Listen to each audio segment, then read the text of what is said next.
श्रोता समुदाय, हमारे भैया कुमारी चौधरी जी,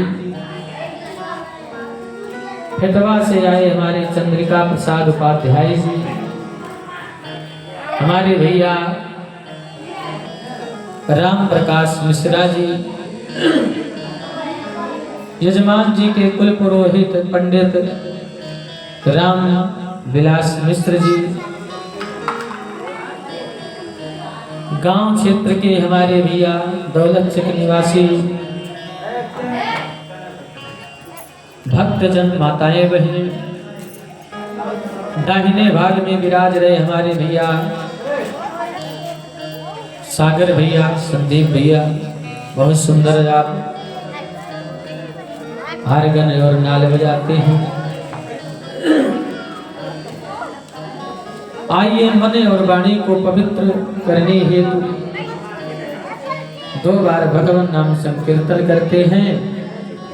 तदुपरांत प्रभु की इच्छा के अनुसार कथा के क्रम को आगे बढ़ाते हैं।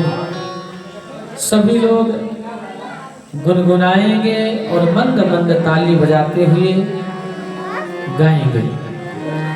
श्री राधे गोविंदा, श्री राधे राधे गोविंद गोविंद राधे, श्री राधे राधे गोविंद गोविंद राधे, श्री राधे राधे गोविंद, श्री राधे राधे गोविंद गोविंद राधे, श्री राधे राधे गोविंद गोविंद राधे, राधे राधे गोविंद।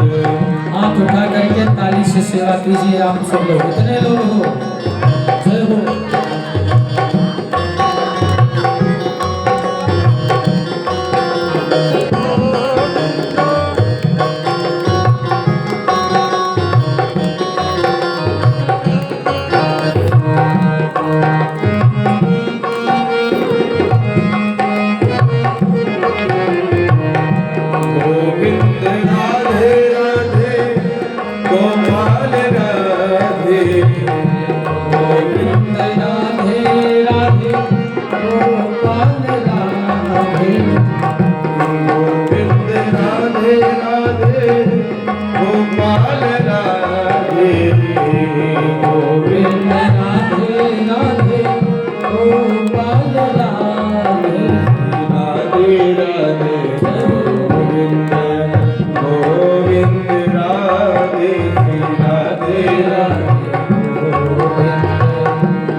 उठा करके क्या बोलेंगे आप लोग? तो और जोर से बोलना पड़ेगा, और जोर से बोलना पड़ेगा। कल की कथा आप लोग सुन रहे थे, धुंधकारी का कल्याण कैसे हुआ। जितने बच्चे हैं सब लोग शांति का परिचय देंगे, सब लोग शांति पूर्वक बैठे मन से कथा को सुनेंगे। चाय इत्यादि जो बांट रहे हैं भैया उसको रख दीजिए, कथा के समय कुछ न कीजिए। 2-3 घंटे में कौन दिक्कत है, रख दीजिए भैया। बोलिए भक्तवत्सल भगवान की। आइए हम सभी लोग परीक्षित जी की कथा को श्रवण करते हैं। अब सूत जी महाराज परीक्षित चरित्र प्रारंभ करते हैं, सोनक जी को सुना रहे हैं। बड़ा सुंदर श्लोक है। यदा हृदय को रोषिज्याना वीरे स्वथो वीर गतिम गतेषु वृकोदरा विदगदाभिमर्शो भग्नो रुदन्ते धृतराष्ट्रपुत्रे। सूत जी कहते हैं कि बात उस समय की है कि जब महाभारत के युद्ध में सभी कौरव मारे गए थे। भीम के द्वारा दुर्योधन का जान टूट चुका था।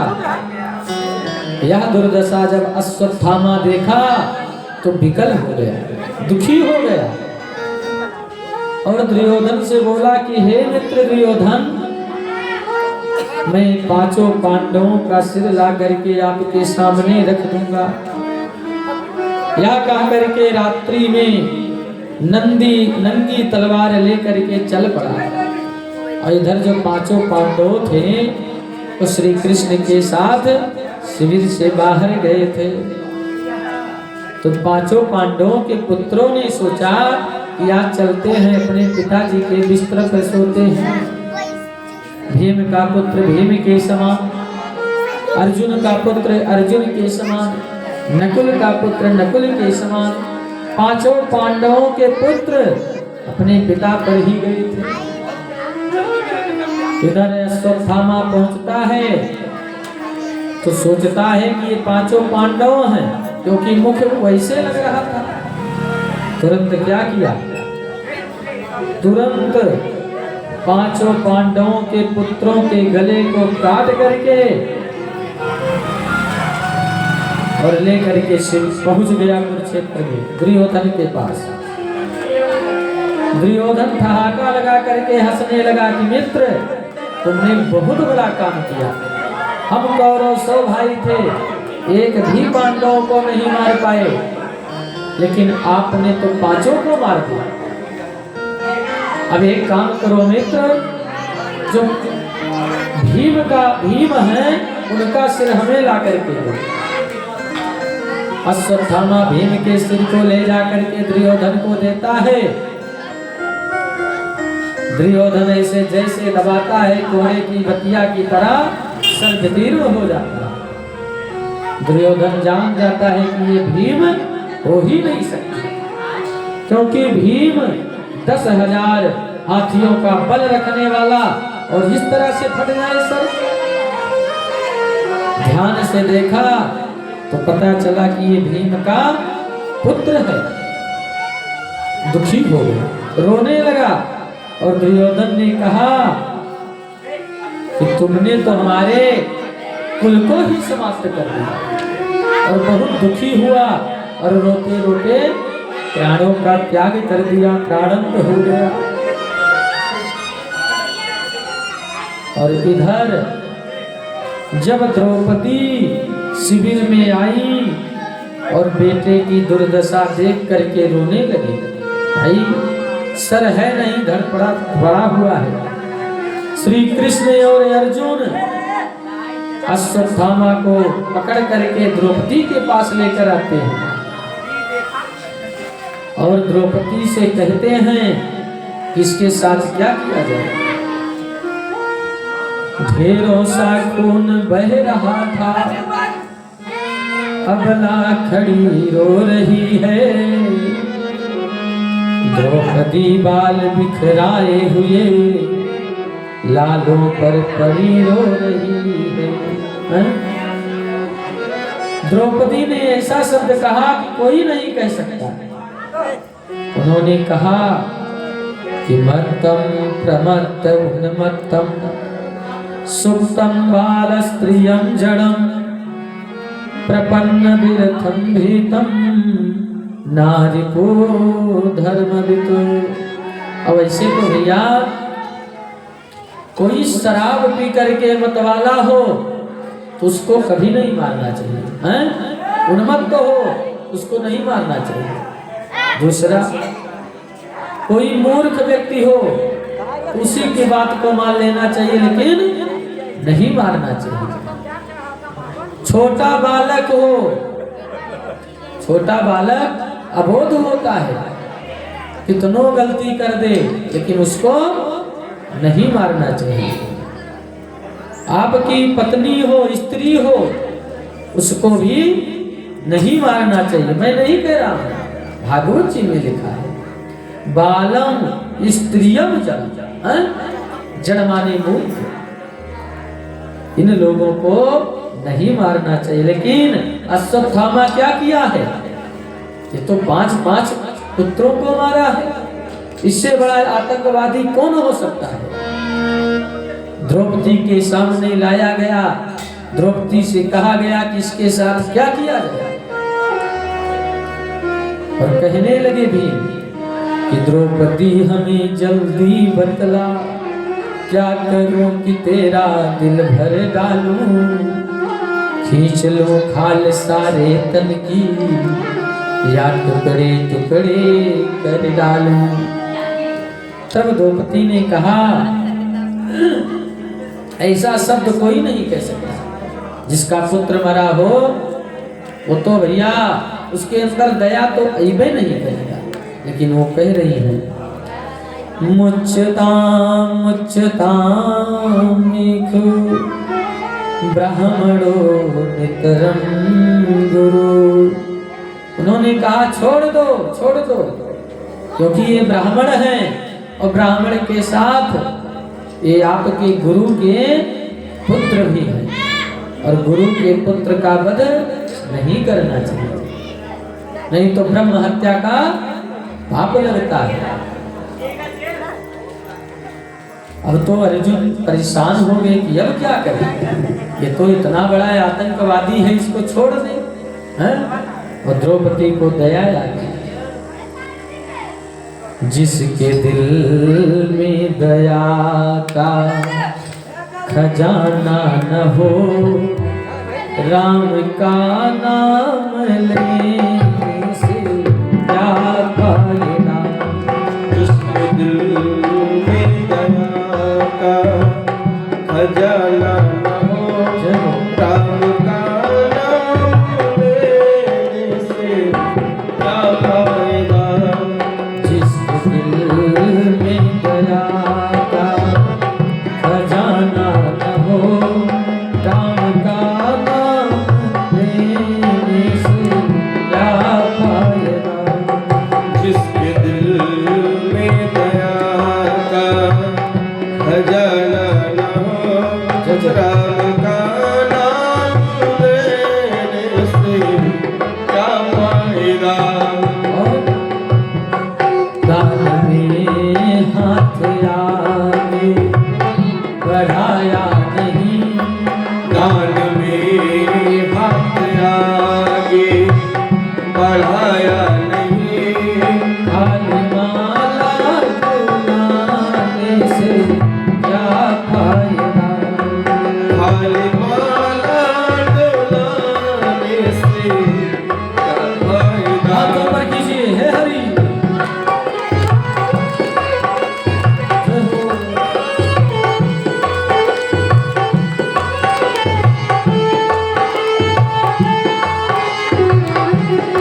अर्जुन जो है द्वारकाधीश के पास आकर के बोले, थोड़ा भैया केस कम कर दो, वेद भैया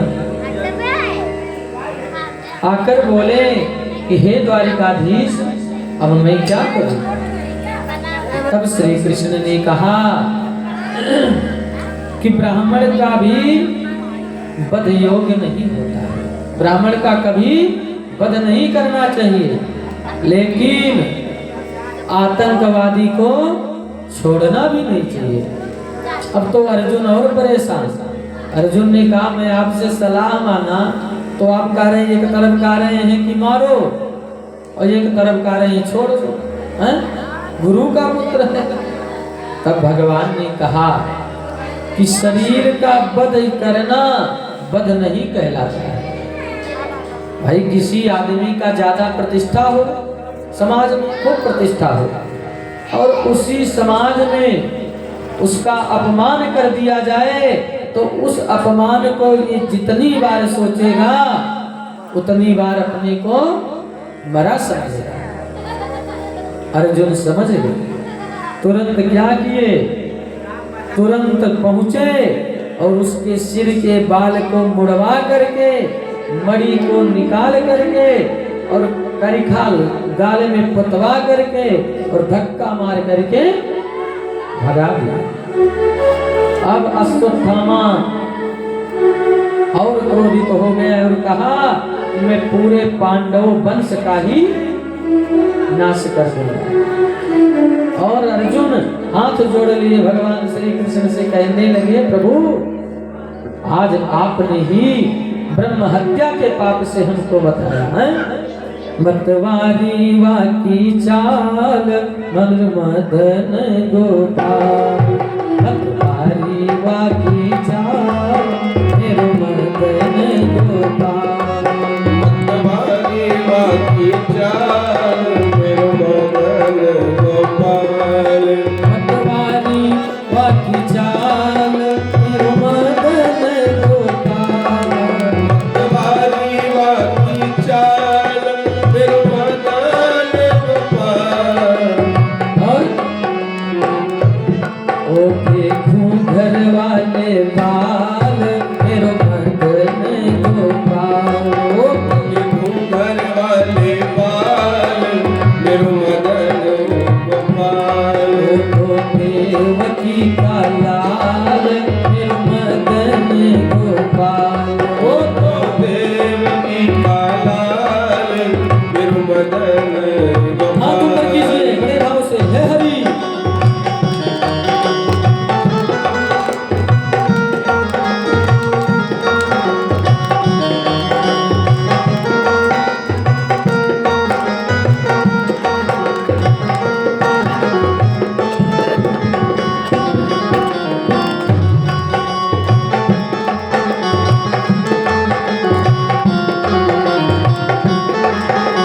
मतवारी वाकी चाल मेरो मदन गोपाल, मतवारी वाकी चाल मेरो मदन गोपाल,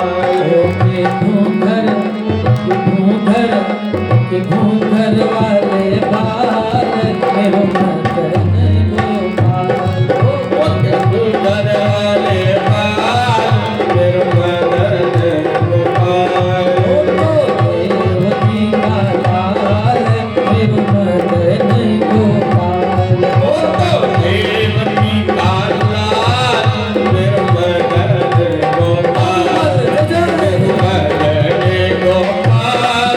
मेरो मदन गोपाल, मेरो मदन गोपाल, मेरो मदन गोपाल, मेरो मदन गोपाल। ओके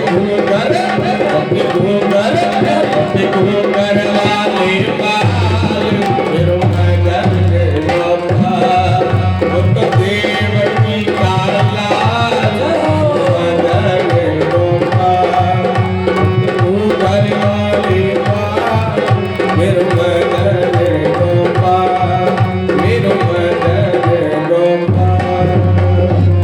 हाथ ऊपर उठा के क्या बोलेंगे? फिर क्या हुआ? इधर भगवान जाने लगे कहाँ? द्वारिकाधीश।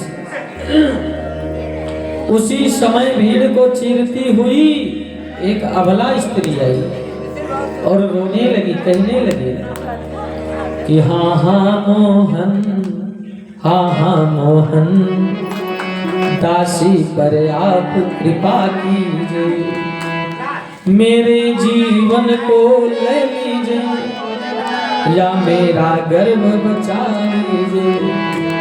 जो अश्वत्थामा था वो ब्रह्म बाण चला दिया था उनके गर्भ पे।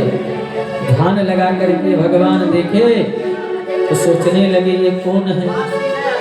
बड़ा सुंदर श्लोक, पाहि पाहि महायोगी,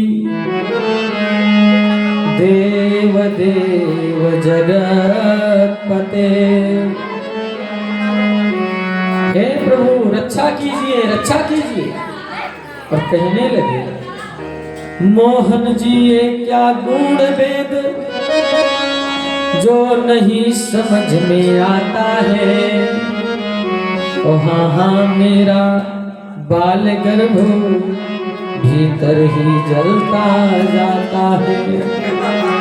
भगवान ने देखा कि ये अभिमन्यु की पत्नी उत्तरा देवी है, भैरवी जीवन जी रही है और उत्तरा भगवान के चरणों में गिर पड़ी और रोने लगी।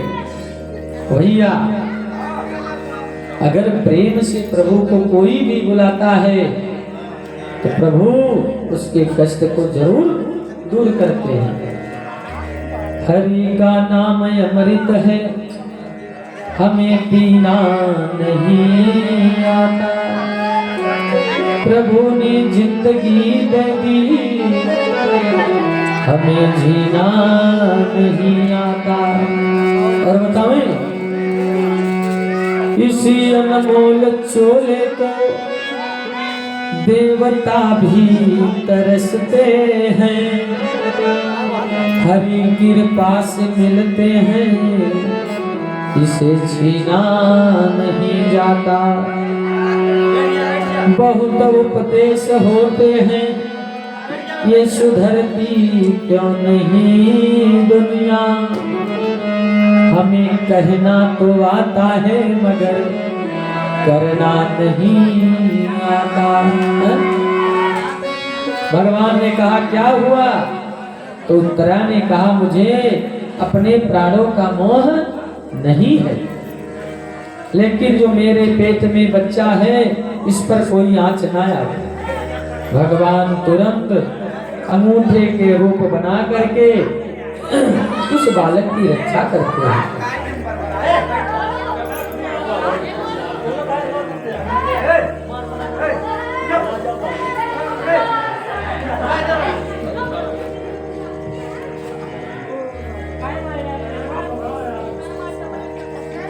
पहले आप लोग बोल लें तब हम बोलें, हैं? जब आप लोग कहेंगे कि हम बोल चुके तब हम बताइएगा, तब मैं बोलूंगा, ठीक है? हमारे जसवंत भैया कह रहे हैं कि लड़के हैं, लड़कन का काम ही है, हैं? सही कहा था। बाल हट, स्त्री हट, ये सब बड़ा खतरनाक है जसवंत भैया, हैं?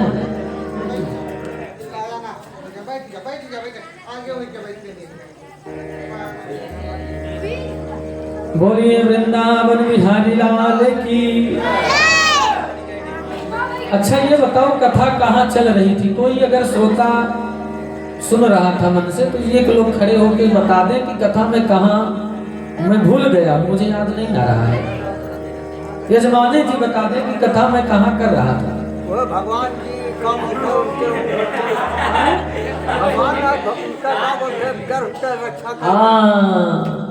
जोरदार ताली बजाओ यजमान जी के लिए, मन से कथा सुन रहे हैं। वाह बहुत बढ़िया। बोलिए भक्तवत्सल भगवान की। भगवान अंगूठे का रूप धारण करके उस बालक की रक्षा किए और वहां के लोग देख भी नहीं पाए। केवल कुंती माँ देख रही थी, वो भगवान की स्तुति करने लगी और रोने लगी। कुंती मैया ने 26 श्लोकों में भगवान की स्तुति की है। कुंती बुआ बोली कि पल पल पर मेरी रक्षा की है आप भगवान हैं। आपने हर पल मेरी रक्षा की है और अपने कष्टों को बताने लगी और कहने लगी कि आप भगवान हो।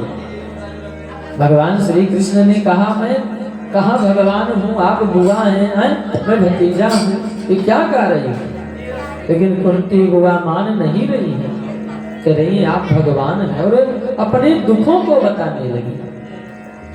कहने लगी कि एक बार की बात है, मेरा जो बेटा भीम है उसको लड्डू खाने की आदत थी और भीम खूब ज्यादा खाते थे, भोजन भी खूब करते थे। उन्होंने कहा कि हमारे पुत्र भीम को लड्डू खाने की आदत थी। तो एक दिन दुर्योधन ने कहा कि भैया भीम लड्डू खाओगे? तो भीम ने कहा हमारी कहाँ भाग्य है कि लड्डू खाऊं। तो उन्होंने कहा कि मैं लड्डू खिलाऊंगा। दुर्योधन ने कहा कि मैं लड्डू खिलाऊंगा, चलो। और क्या किया, लड्डू लेकर के आया और उसमें जहर मिला दिया और जहर मिला करके उसने कहा मंदिर में लड्डू रखा हूं, चल करके खा लो। भीम जी गए और वही जहर वाला लड्डू दुर्योधन भीम को खिला देता है। वहीं बगल में चरणामृत रखा था, पानी मांगे तो पानी नहीं मिला, वही चरणामृत को पिला दिया।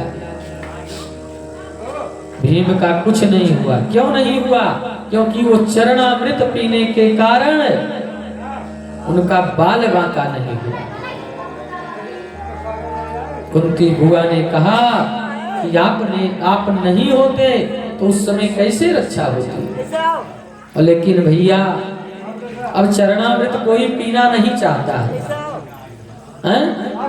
चरणामृत का पान ज्यादा कोई करना नहीं चाहता है। अब तो भैया जगह जगह बिकने वाला जो है लोग ग्रहण कर रहे हैं। और जगह जगह क्या बिक रहा है? शराब, सीसी बता रहे हैं भैया।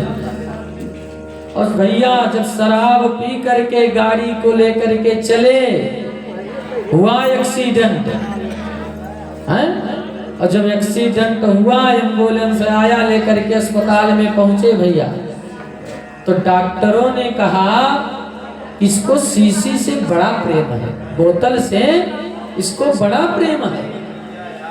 जब छोटा बालक था तो माँ वाला ने पुल वाला बोतल पकड़ा, थोड़ा और बड़ा हुआ तो शराब वाला बोतल पकड़ा। तो शराब से जब इतना बोतल से प्रेम है तो मैं क्यों वंचित रहूं, मैं भी बोतल पकड़ा दूं। तो क्या किए डॉक्टर लोग, ग्लूकोज वाला बोतल अब चढ़ा दी। भैया आराम करो, ग्लूकोज जब तक चढ़ेगा भगवान चाहेंगे तो आपकी रक्षा हो जाएगी। बोतल, माँ को कभी अपने बेटे को बोतल का दूध पिलाने नहीं चाहिए, चम्मच से पिला दो ठीक है, सही कह रहे हैं। प्रारंभ बोतल से हुआ और बोतल पे जाकर के समाप्त हो गया। अगर भैया पीना हो तो क्या पीजिए, चरणामृत पीजिए।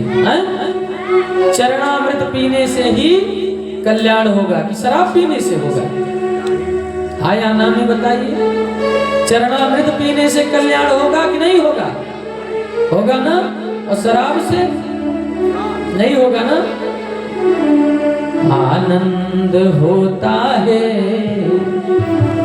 परमानंद होता है, आनंद होता है,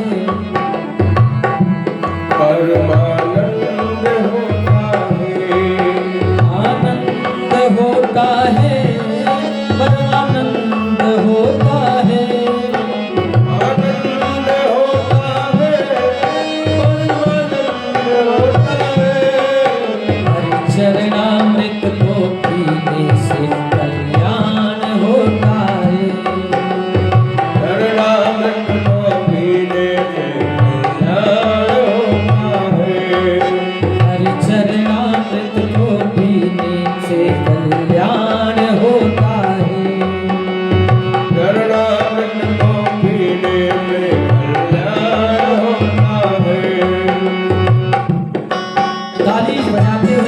मंद सेवा कीजिए। हे हरि जय हो।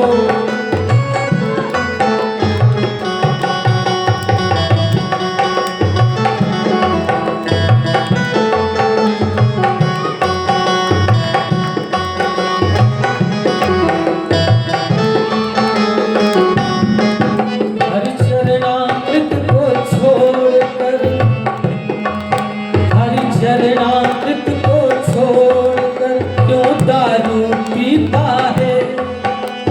चरणामृत को छोड़कर क्यों दारू पीता है? क्यों भांग खाता है?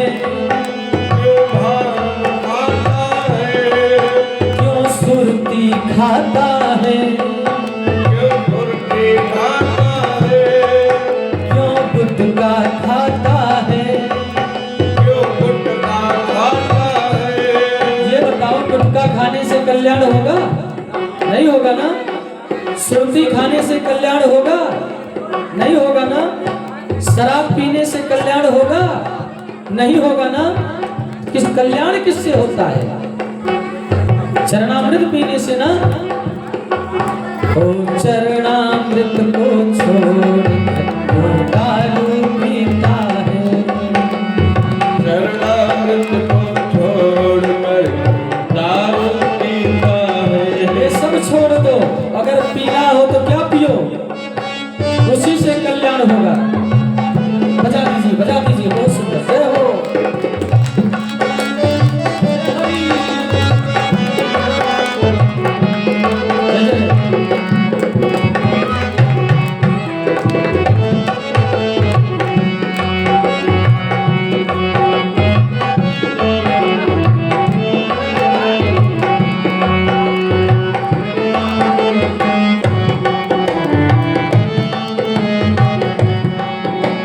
चरणामृत को पीने से कल्याण होता है।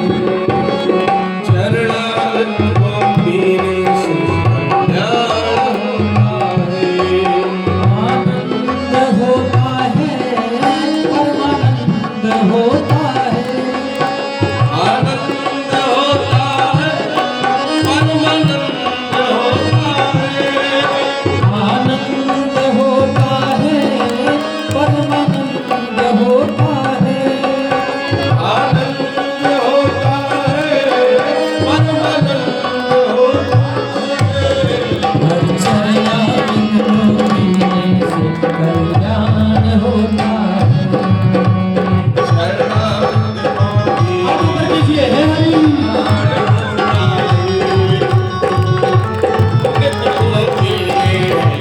जय हो।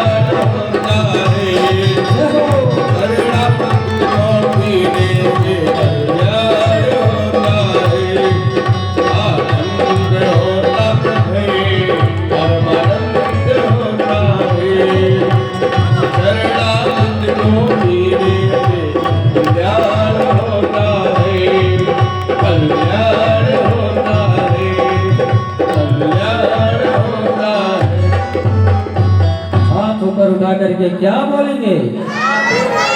और जोर से बोलना पड़ेगा। तो अगर पीना है तो चरणामृत पीना चाहिए। जिनको चरणामृत लेना हो हमारे पास चले आए। मैं भैया कुमारी चौधरी जी के यहाँ उनके आंगन में हूँ, और आइए आप लोगों को क्यों चरणामृत पिलाऊंगा। कुंती ने कहा कि जब महाभारत का युद्ध हो रहा था, बच्चे शांत रहें। जब शांति हो करके शांति पूर्वक आप लोग बैठे रहेंगे तो कथा सुनाने में और सुनने में आनंद आएगा। हैं? कुंती बुआ ने कहा, दूसरा बात बताने लगी कि जब महाभारत का युद्ध हो रहा था तो भीष्म पितामह ने भी प्रतिज्ञा कर लिया था क्या है? कि कल एक पांडवों को जरूर मारूंगा। तब आपने ही हमारी रक्षा की थी। तो द्वारिकाधीश ने कहा, कैसे? उन्होंने कहा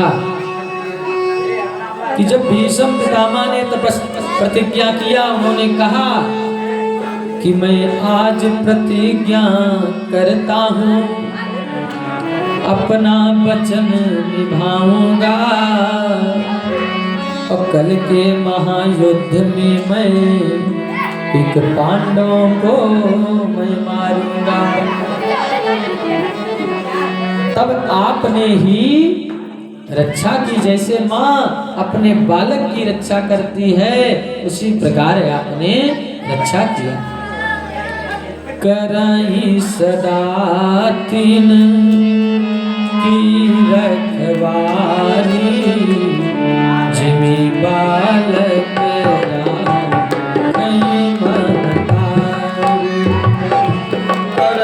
सदा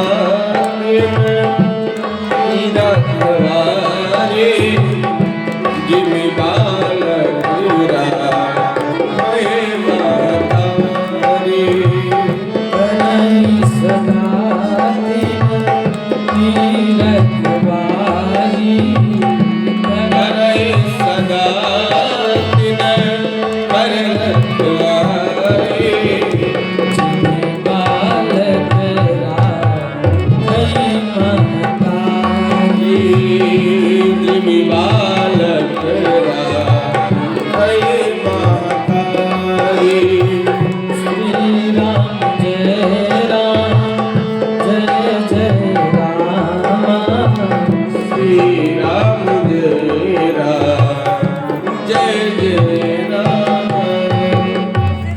जैसे बालक की रक्षा माँ करती है उसी प्रकार आपने रक्षा किया।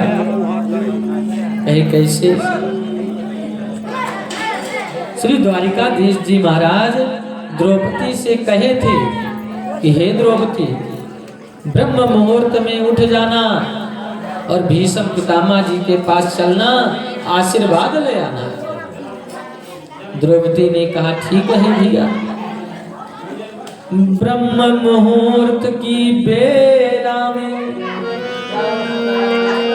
बाबा की लगी समाधि थी। ब्रह्म मुहूर्त का बेला हुआ, द्रौपदी जी को लेकर के कृष्ण भगवान पहुंच गए भीष्म पितामह जी के पास। ब्रह्म मुहूर्त की बेला में बाबा की लगी समाधि थी। मन हर चरणों में लीन हुआ, उस जगह न कोई व्याधि थी।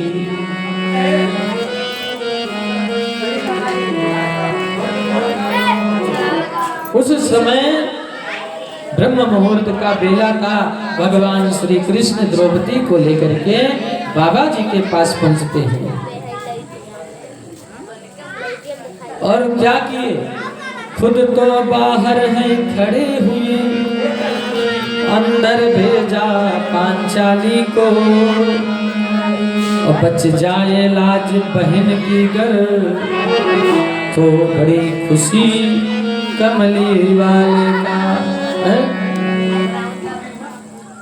अपना स्वयं देवड़ी पर खड़े हो गए और द्रौपदी से कहे कि घूंघट निकाल करके जाना, और जब तक आशीर्वाद बाबा ना दे दें तब तक घूंघट मत हटाना। द्रौपदी घूंघट काढ़ करके पहुंचती हैं और बाबा जी के चरणों में गिर पड़ती है। तो बाबा जी देखते हैं, देखा एक सधवा नारी है, चरणों में शीश झुकाती है, अब उसके तन की रंग की साड़ी सधवापन को दर्शाती है। और आशीर्वाद दे दिए। वो जाने कि दुर्योधन की पत्नी है, वो समझे कि दुर्योधन की पत्नी आई है और तुरंत आशीर्वाद दे दिए। क्या कहे? उन्होंने कहा कि तेरे माथे की बिंदिया लगी रहे, तुम वीर कुमारो वाली हो, तेरे माथे की बिंदिया लगी रहे, तुम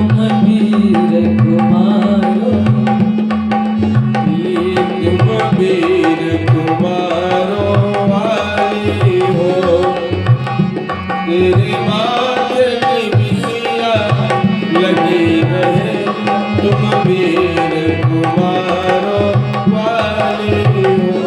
कहने लगी तेरे माथे की बिंदिया लगी रहे सिंदूर से मांग न खाली हो।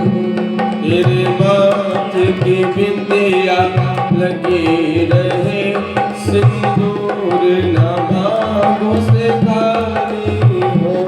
जाओ अब विजय तुम्हारी है, जाओ अब विजय तुम्हारी है। तुम वीर तुम्हारो वाली हो। तुम वीर तुम्हारो वाली हो। हरि से सेवा करते हुए हे हरि जय हो।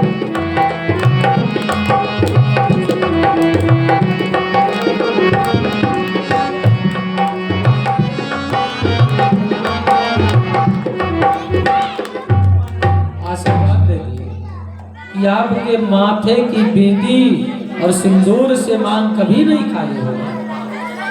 अब वो जैसे आशीर्वाद मिला, द्रौपदी घूंघट को उठाई, तब तो बाबा जी चकाचौंध हो गए, ये तो द्रौपदी है। और क्या हुआ, जब आया होश पितामह को तो हाथों की माला छूट गई और प्रभु चरणों में लगी हुई चित चोर समाधि छूट गई। सक्का बक्का हो गए। उन्होंने कहा कि मैंने क्या कर दिया, आशीर्वाद दे दिया। और पूछने लगे कि तुमको लाने वाला कौन है। द्रौपदी से पूछे भीष्म पितामह जी कि आपको लाने वाला कौन है। उन्होंने कहा कि मैं अकेली आई हूँ, सखी के साथ आई हूँ। तब भीष्म पितामह ने कहा सखी के साथ आई हो कि सखा के साथ आई हो, चल करके हमको दिखाओ। हैं? भीष्म पितामह जी खड़े होकर के देवड़ी तक जाते हैं, देखते हैं देवड़ी के बाहर आते ही एक अद्भुत दृश्य निराला है और पीतांबर का घूंघट ओढ़े वो खड़ा पीतांबर वाला है। भगवान स्वयं खड़े हैं।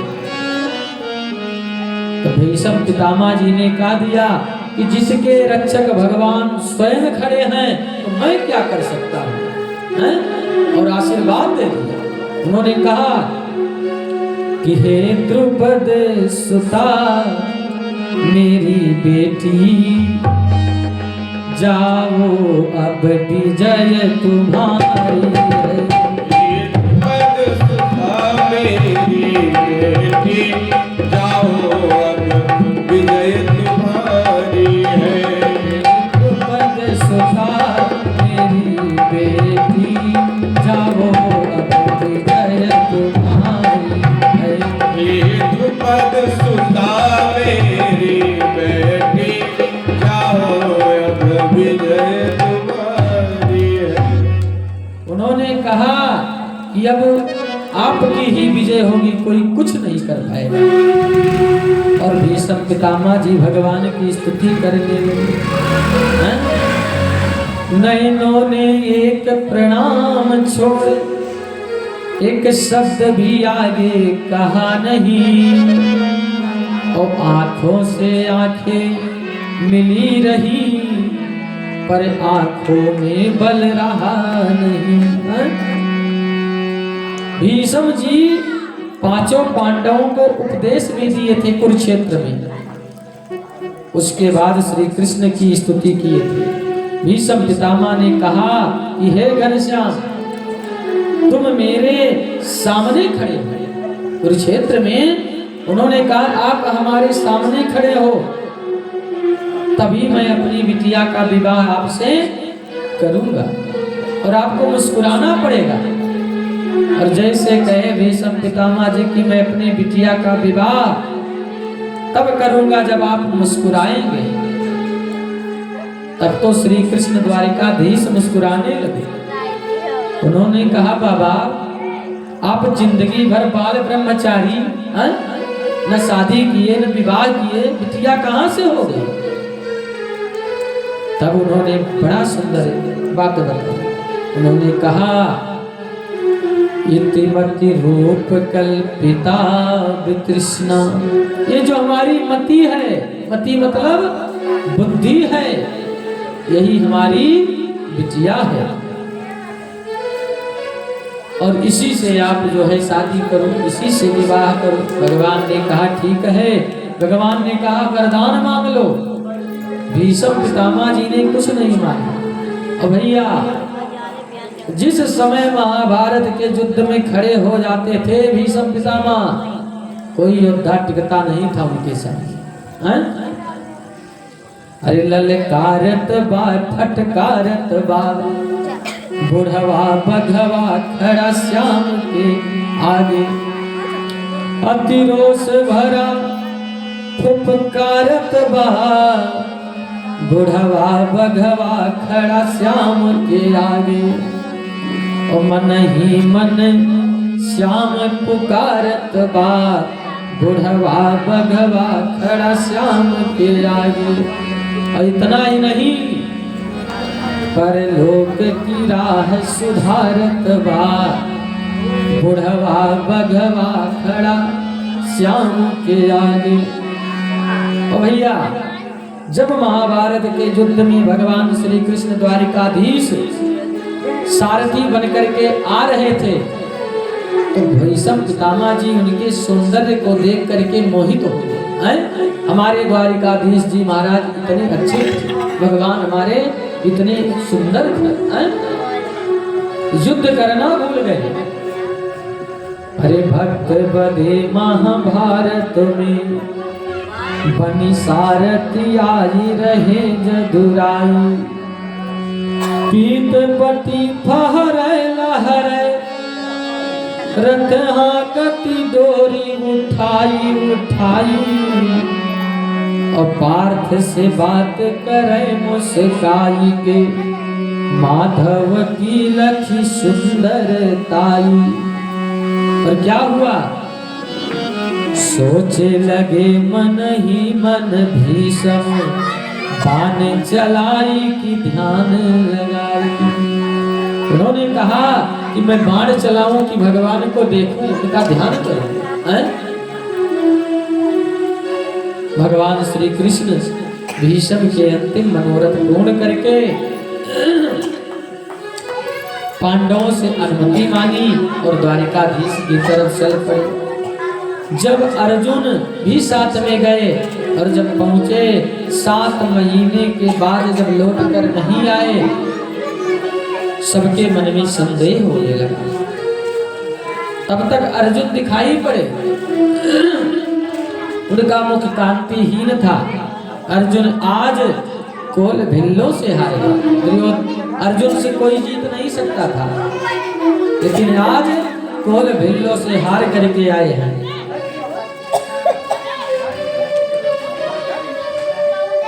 मुख कांतिहीन है। और क्या हुआ? तब तक भगवान श्री जब पहुंचे तब तक जो है युधिष्ठिर ने पूछ लिया कि क्यों आपका मुख कांतिहीन है? तब उन्होंने कहा कि हमारे सारथी, हमारे मित्र, हमारे द्वारिकाधीश श्री कृष्णचंद्र अब इस दुनिया में नहीं रहे। कुंती ने जैसे सुना तुरंत अपने प्राणों का प्राणंत कर दिया, त्याग कर दिया। महाभारत में कुंती और रामचरितमानस में राजा दशरथ राम जी के वियोग को, भगवान के वियोग को नहीं सह पाए। 6 बार राम राम कह करके प्राणों को त्याग दिए थे राजा दशरथ।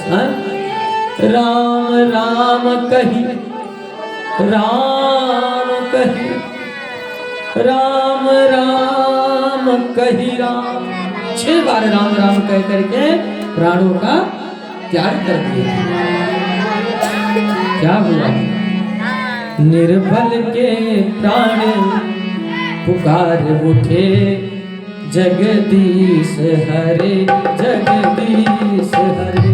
निर्बल के प्राण पुकारे उठे जगदीश हरे जगदीश हरे। निर्बल के प्राण पुकारे उठे जगदीश हरे जगदीश हरे। निर्बल के प्राण पुकारे उठे जगदीश हरे जगदीश हरे। श्वासों के स्वर झनकार उठे श्वासों के स्वर झनकार उठे जगदीश हरे जगदीश हरे। जगदीश हरे जगदीश हरे। क्या हुआ? पांडव जो है उसी समय अपने पौत्र परीक्षित को सत्ता भार सौंप करके कहाँ चल पड़े? हिमालय यात्रा करते करते परम धाम को चले गए, परम धाम को प्राप्त हुए। अब भैया एक दिन इस दुनिया को छोड़ करके सबको जाना है, कोई यहाँ रहने थोड़ी ना आया है। जो इस दुनिया में आया है उसको एक ना एक दिन जाना पड़ेगा कि नहीं? बड़ा सुंदर भाव है, किसी ने बड़े बहुत खूब गाया है और बहुत ही बढ़िया गाया है। जीवन तो भैया एक रेल है कि नहीं है? जीवन तो भैया एक रेल है, कभी पैसेंजर कभी मेल है। भैया एक रेल है, ताली से सेवा कर लीजिए। जीवन तो भैया एक रेल है, कभी पैसेंजर कभी मेल है। ओ जीवन तो भैया एक रेल है, कभी पैसेंजर कभी मेल है। हे हरि जय जय। इतने लोग हो मीठी मीठी ताली बजाते हैं, पूरा यहाँ द्वार भरा हुआ है। जय हो।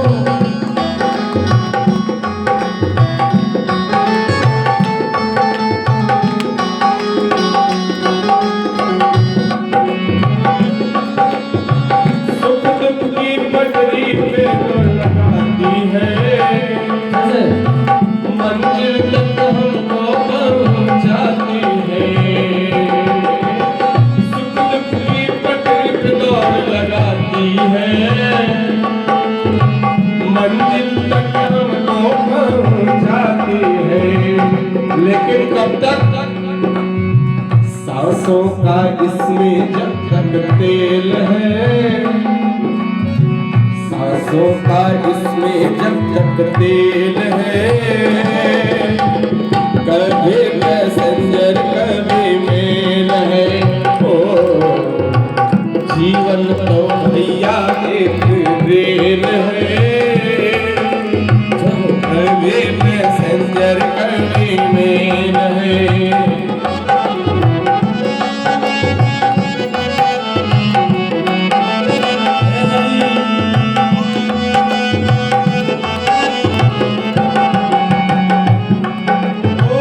अच्छे कर्मों का टिकट कटा लेना, पूछे तो टीटी को दिखला देना। अच्छे कर्मों का टिकट कटा लेना, पूछे तो टीटी को दिखला देना। नहीं तो बिना टिकट तो सीधा जेल है, बिना टिकट तो सीधा जेल है। कभी पैसेंजर कभी मेल है। ओ जीवन तो भैया एक रेल है, कभी पैसेंजर कभी मेल है।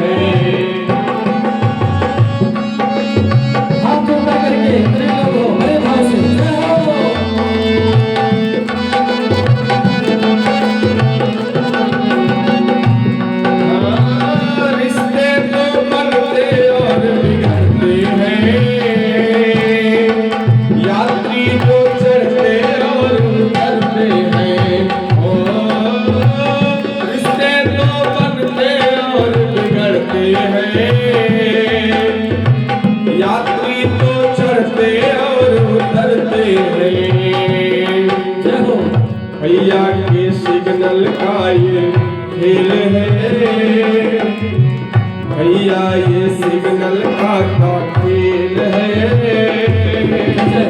कभी पैसेंजर कभी मेल है, ओ जीवन को भैया खेल है। कभी पैसेंजर कभी मेल है, ओ जीवन को भैया खेल है। कभी पैसेंजर कभी मेल है, कभी पैसेंजर कभी मेल है। अच्छा लगा हो तो हाथ ऊपर करके क्या बोलेंगे? और जोर से बोलना पड़ेगा। तो आवाज करो। तू अदा है, तू मोहब्बत, तू ही मेरा प्यार है। मर मिटा हूँ मर मिटा